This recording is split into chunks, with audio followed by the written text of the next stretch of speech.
I put every Navy SEAL on a pedestal.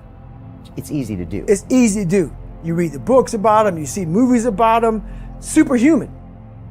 But what happens is, once you drop your own limitations, so one thing we do bad in life is we put all these people above you. Never put anybody above you, man. Make it an even playing field. But you can't make it an even playing field if you're not working your fucking ass off. I'm not saying not to respect people. You gotta respect people. But if you're playing tennis, right now there's tennis going on here in Queens. If you're playing tennis and you're playing Roger Federer, even Roger Federer is not here right now, but let's say you're playing Roger, best ever, arguably best ever.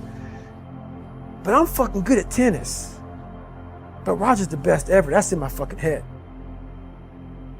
And we're playing a 5-set match, Grand Slam.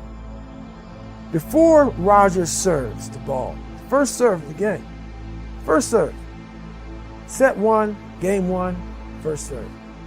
In your mind, you're thinking, man, that's the best fucking person in the world to serve. This is how I thought about Navy SEALs. So what happens is, 2 sets fly by. Roger fucking smokes you 6-0, 6-0. Or 6-0, 6-1.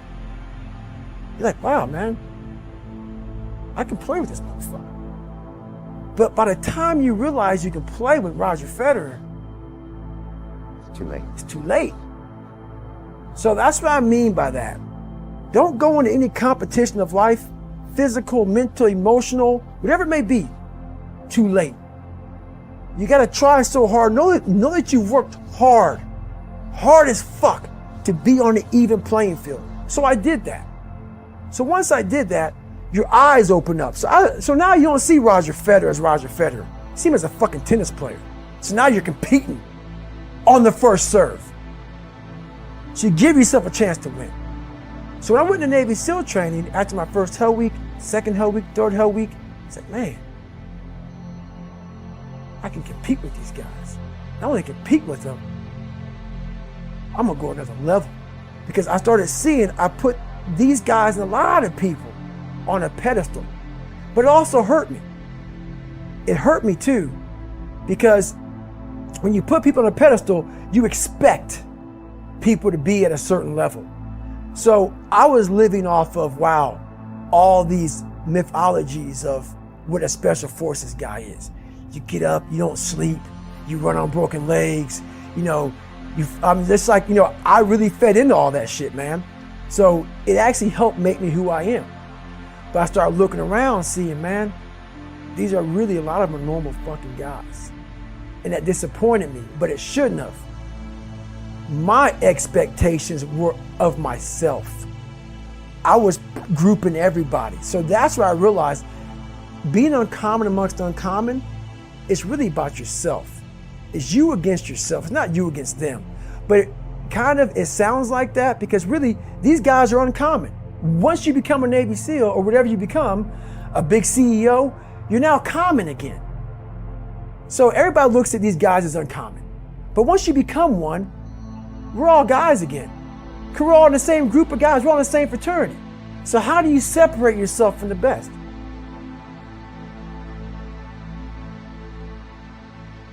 Talk about the repetition in my book a lot. Yeah. Gotta get the reps in. So now my conversation is this. I never set out to write a book. When I was in the dungeon and no one was coming back to help me, I just wanted that reflection in that accountability mirror that I hated so badly to be something that gave me pride, to be something that made me feel. It's not about money. It's not about success. It's not about people. Oh my God, that's David Goggins. Sign my book. No. When I started this journey out years ago, it's about, I just want to learn to read. So now I'm at a place now where I see the possibilities of human potential. What are we capable of? Is the conversation now. The conversation now is how can I now talk to people in a way they can understand the message that I have for so many people. So that's the new conversation now, is that you are constantly evolving. You never stay, either you're getting better or you're getting worse, not staying the same. So for me, I have to constantly be getting better. I have to constantly be evolving my message. So I'm constantly thinking in the quietness of my mind. That's a key point too. The world is so fast paced. The world is so noisy. So my conversation now a lot of times is, my God, slow down. The world can take you here, be there, be everywhere. And I lose myself sometimes. So I catch myself in the airport. I catch myself in the plane while I'm writing stuff down. Okay, remember this, remember that. And I'm like, hey, Dion, what got you here? This isn't what got you here. Slow the fuck down. Go back to the quiet place of that dirty mirror in that $7 a month place you used to live in. That's where you grew. So that's what I'm constantly reminding myself of. Go back to your roots. I'm not saying go back to hell.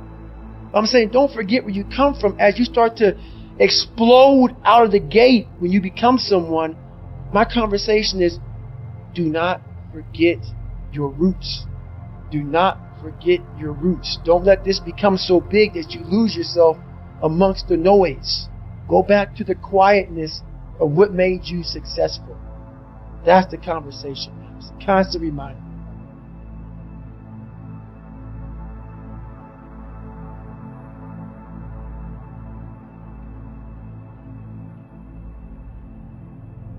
That's where you find yourself. You find yourself when you're not comfortable. When you're not comfortable on a daily basis. And that's how I started to grow. Like I said about the mind, it wants to put you in that nice 72-degree temperature with everything right there. It wants to be in that nice with a little massage therapist. That's where your mind wants to be. It doesn't want to be, we're going to talk about Hell Week. So it doesn't want to be in Hell Week. In Hell Week, I was in 3 of them. I finished 2 of them in 1 year. Only person to ever do that is still history. There's been people who have gone through a couple of Hell Weeks, but in like 5 years, 6 years, 7 years, 8 years. I was in 3 in 1 year. They say it takes off 3 to 5 years of your life. So Hell Week is 130 hours of continuous training. You might get 2 hours of sleep. And what it does is, it's designed to break a man. To break a man down to the parts where, like I talk about the surface, how it's fixing the surface. If you only fix the surface, you will never get through Hell Week. And what it does, it starts to bring out these demons. Because even though there's a lot of yelling and stuff like that, there's times where it's very peaceful in a very eerie way. So the first hour of the 130 is breakout. They're shooting guns, it's loud, it's noisy, your mind is in chaos. When your mind's in chaos, you can't think. So you're having fun. Yeah, this is great. Yeah, we're in Hell Week for Navy SEALs, or trying to be Navy SEALs, we're badasses. Then what they do, and I don't even think that they understand what they're doing, but I studied the mind. It's perfect. It's psychological warfare. They go from an hour, the first hour when you're going crazy. Second hour of the 130, they put you in the cold water. It's called surf torture. Now they don't call it surf torture because it's a kinder, gentler word. It's called surf acclimation. They put you out there. No one's quit yet. It's only been an hour. Maybe a couple of guys have. And you're in the Pacific Ocean, which is never warm. You're all linked arms. You're sitting there and the waves are crashing over you. I went through winter Hell Weeks, which is cold. The Pacific Ocean is like 50 degrees. It was 49 this particular night in my 3rd Hell Week. And what it does is it makes your mind flip out. We've been doing this now for 3 weeks, being in this water. But for some reason now, the water is colder than it's ever been. It's not. Our minds are fragile. We can process a day.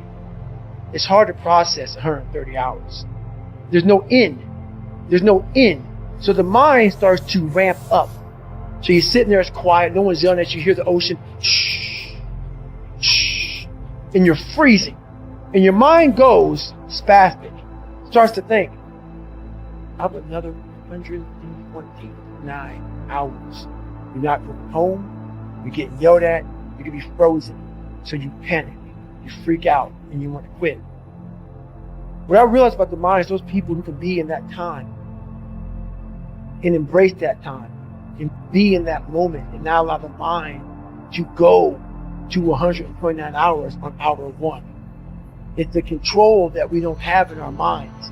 It's the control that you had to have for 3 months when you're miserable, when you're suffering, when you're laying on the floor, when you're doing all the disciplines it takes to be a monk.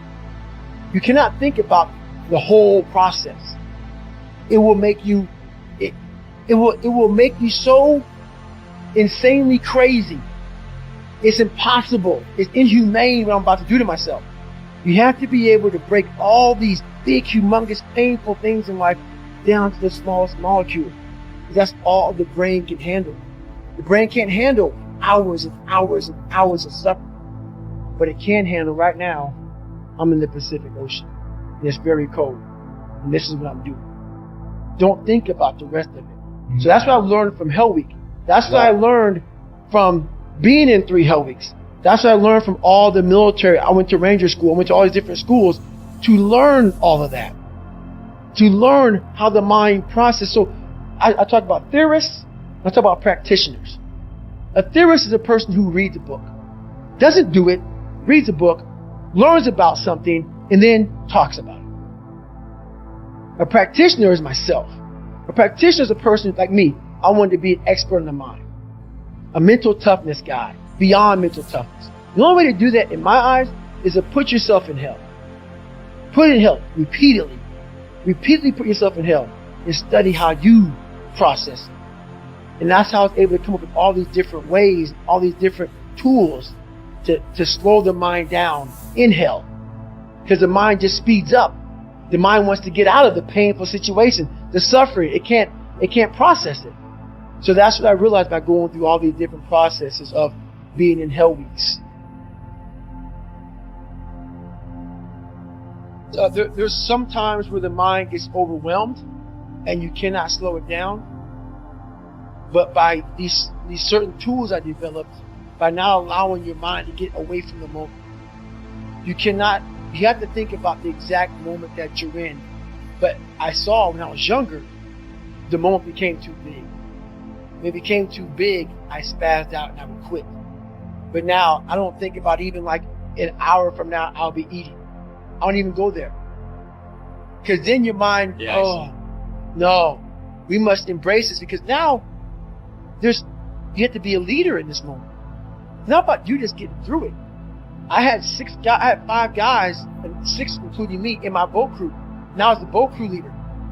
So now another trick is this: if you don't think about yourself, there's no pain, which can also lead to pain later on in your life. But in these moments when you're struggling, if you are a true leader and you're worried about your men or women beside you, your mind doesn't care how cold you are. Your mind's only worried about taking care of the men and women beside you. So I started realizing, man, if I take care of these cats to my left and my right in the worst moments, my mind is no longer thinking about, you're miserable, David Goggins, get the hell out of here. You think about, how is John? How is Andy? How is Sam? How is Pete? How are you guys doing? You're not thinking about me.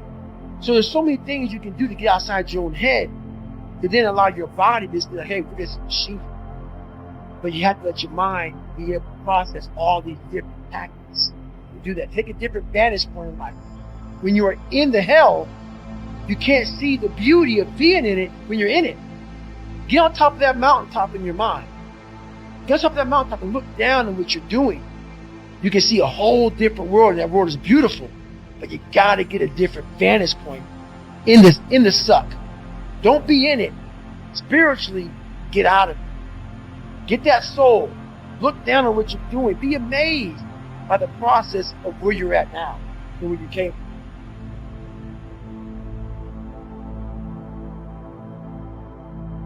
And I looked at my shit was, this is the perfect training ground to being a man. You know, a lot of people, like I was talking about taking the path of least resistance. I believe in life you must earn the right to be called a man. And a lot of people do not think the way I do, and that's fine. I'm not asking to be David Goggins. Trust me, it's a hard fucking road to hoe. It's not fun. Like it. It's not fun all the time. But the thing about it is, you have to look, I looked at my hardships as challenges. Once I got over the pity party, because I went through that phase. Of course. I'm a normal human being.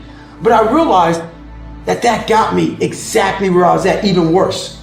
As I looked at those challenges the way most people do, woe is me. Why the fuck can't I get a break? Why? I wish I was better. I wish my parents were better. I wish I had a better education. I wish this, I wish that. They have all these wish sandwiches. I started realizing, how can I fucking figure out how this shit can fucking work for me? So the one thing we don't do is when we're in that dark place is a great learning environment. If you can sit back in a dark place and find quiet to just think, there's so much power in your failures, in your fucking, in your suffering. Because why? You're still alive. You're still fucking here.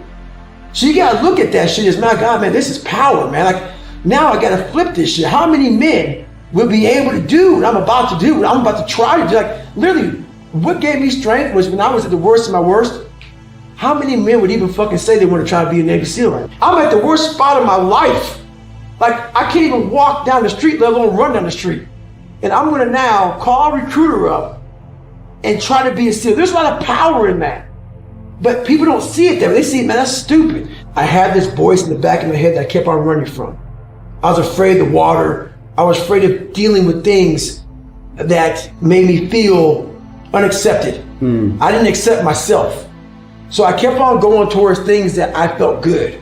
Let me go this way. But something kept on saying, motherfucker, you have it, man. You got it, man, but you're gonna have to fail a lot. But you have it. And like I said, that voice kept on haunting me, but that voice kept on saying, if you face it, you realize it's not that bad.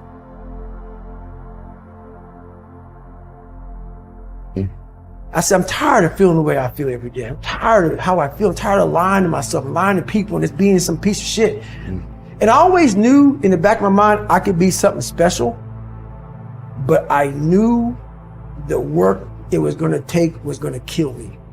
I was afraid of that. I was afraid of the brutality and the suffering I was gonna have to endure. But I knew I could do something. But I'm like, I ain't trying to do that kind of work, man. What got me to this point was I was just the opposite of what I am today. I was that guy who ran away from absolutely everything that I got in front of me. But not many people knew that. Like, the real me was like this very scared, insecure, stuttering, got beat up by his dad, all this kind of stuff. First of all, you have to start your journey. And many of us think because we're born into this world that we have started our journey. It's not it, man. That's not it. It's not that simple. I wish it was that simple. Many people have died and lived to be 100 fucking years old and never started their journey. That journey starts when you start to meet yourself at that battle. When you start to battle yourself and start to break down those walls that you in society start to build in your own mind. Once you start to break down those walls, you've now started your journey. Your journey has to be hard at first. I couldn't run. The first thing about it was, so I said to myself, I'm gonna run 4 miles. My first run out the gate, I'm gonna run 4 miles. I ran a mile, I ran a quarter of a mile, walked home, sat on the couch depressed. I said, man, there's no way I can do this. But what I realized though, is I wasn't gonna give up. Because I'd already given up a million times. And I thought about, how would I feel at 50 years old if I gave up now? I mean, not to have, so I kept all this stuff in my mind. Basically, I started becoming obsessed. It didn't happen that night on the couch. Right. Over a period of time, I started becoming obsessed with studying, with weight, with being somebody, with making people who thought I was gonna be nothing kind of like feel like shit. I became obsessed with, you have to make this right. And the only person who could do it is yourself. So I became obsessed with just being obsessed. The reason why we go back to old habits is because our goals are too lofty. We're not achieving our goals fast. So what happens is, oh man, we're very impatient nowadays. For me, it was good. I didn't have a phone. I was out of this world by myself. It was a race against David Goggins. It wasn't a race against, God, I want to look good for this person or that person.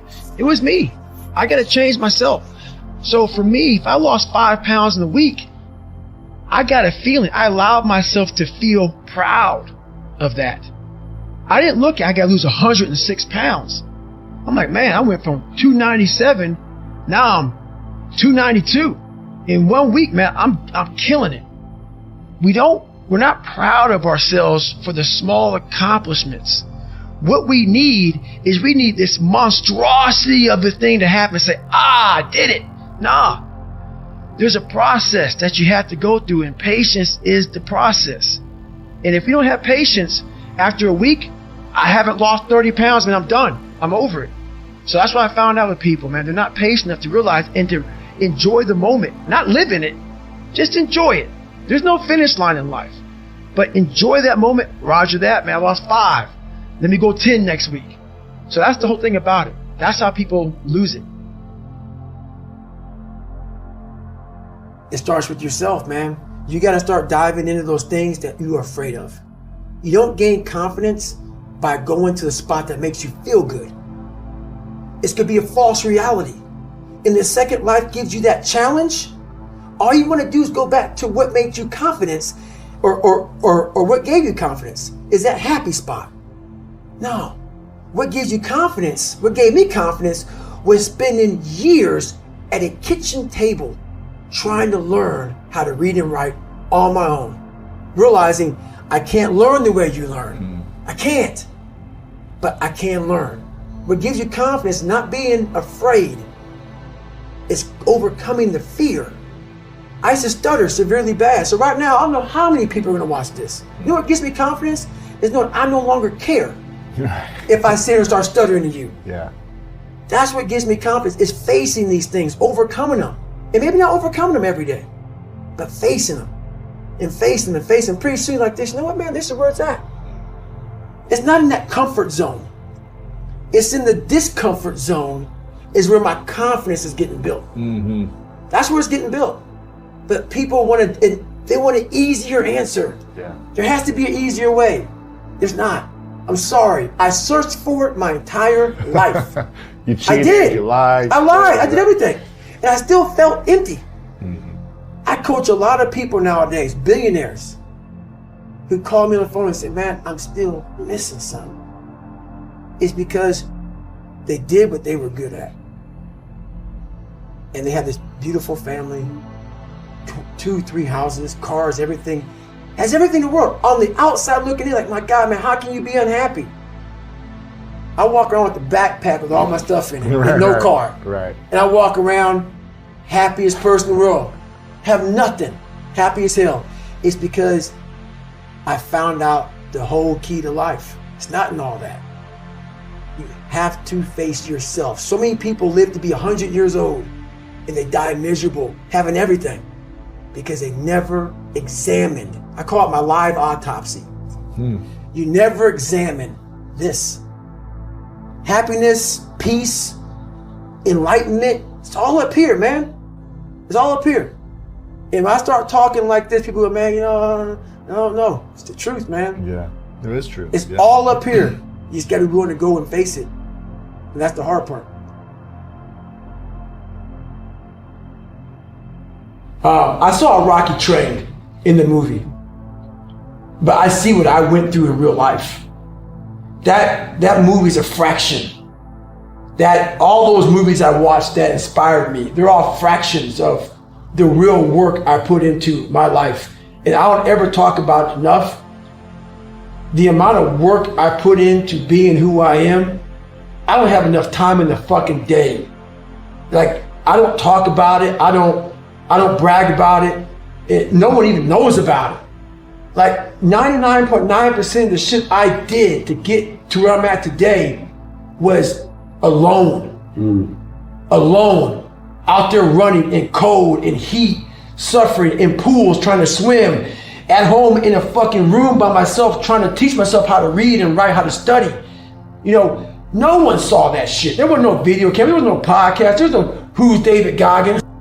It was me. Just for me trying to get in the military, which everybody can do. It's easy. Just trying to learn how to read and write was something that blows Rocky away.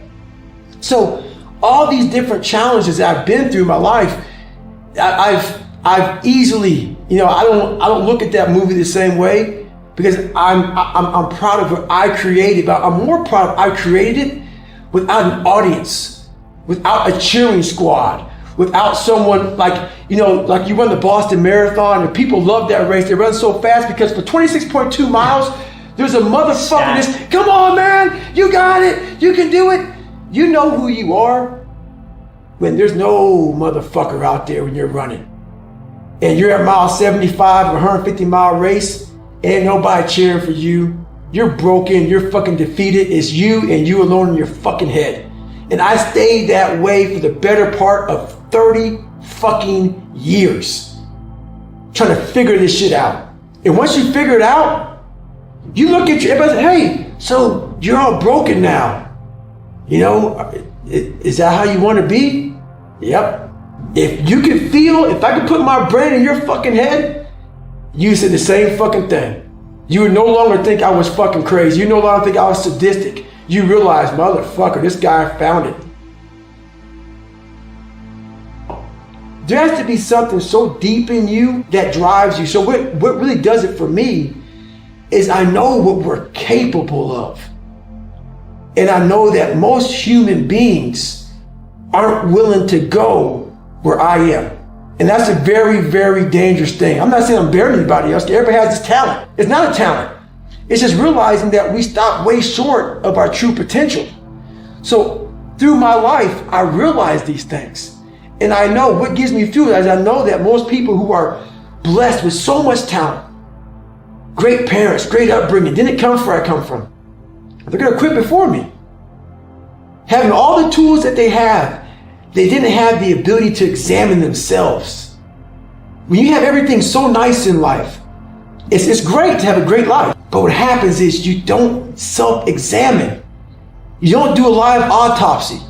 When you have a fucked up life, it almost forces you to do a live autopsy. It forces you to find strength from places that no one looks from. Because food is not at the ready. I have a learning disability. It's not at the ready. I can't just pick up a book and start reading. Right. There's preparation behind everything I fucking do. There's everything I do has to come with so much fucking preparation. It's despicable. It makes me sick. My own personal life makes me sick. That's why I'm so disciplined now. Without my self-discipline, there is no David Goggins. Like I can't stop reading. I won't be able to read tomorrow. I will lose it that fast. I cannot stop going to the gym. My mind is set up in a spot where, hey, the second I stop, it wants to stop. Because I had a quitting mind growing up. When you get beat the shit out of you all the time, your mind wants to go to that nice spot where you're comforted, where you're not trying, where shit is easy. That's where your mind, it doesn't want to think. You have all these things in the mind, and the mind can only absorb so much shit. So all the pain it has to go through, it wants to push it away and say, let's not do that. So every day I'm fighting where the mind wants to go. So it's a constant evolution, man. Fear in life is that there is a final resting place in this world, and there's a final judgment, and you talk to something much bigger than you. I don't want to sit down and have a conversation with someone, with something that says, you're in heaven, this is where you should have been on earth. And are you really in heaven now, or are you in hell? Thinking about how much I left on the table for fear, for not willing to go over the wall, and over the next wall, and over the next wall. So in my mind, I believe that. And God knows all. At least I believe that. I want God to be up there right now as we're speaking, writing stuff down, saying, my God, he exceeded even my expectations. Wow. That's how I live my life. I now know that there is no cap on the human mind. There's no cap. We cap it ourselves. All of us are going through fucking hell. Maybe not as bad as me, maybe worse than me. Sure. But they don't know how to express it because we're supposed to live in a fucking world where we have to talk a certain way. We have to walk a certain way. We have to act a certain way. A kinder, gentler world. Nothing gets handled in that fucking world. You stay fucked up in that world. You stay in a world of things will get better because someone said they would, and I need to find peace. No, You need to go to fucking war with yourself, man. At the end of that fucking war, you'll sit back all damaged and bruised and scarred up and fucked up, and maybe your psoas muscles so tight that you may lose 2 inches on your fucking body. Who knows? But then that fucking war, you're gonna sit back on a couch, maybe have a fucking glass of water. If you drink a beer, you drink a beer. The war may be 30 fucking years, but when it ends, you will know what the fuck it's all about then. And then you'll find your fucking peace. You'll find your fucking peace then. But until then, you'll always be searching to find that nice, kind book that guides you beyond all your personal suffering and shit. That miracles your fucking ass to peace. It doesn't happen, man. Maybe it does for some people, but you're just scratching the surface of real life. The surface of real life. The surface of real life. The surface of real life.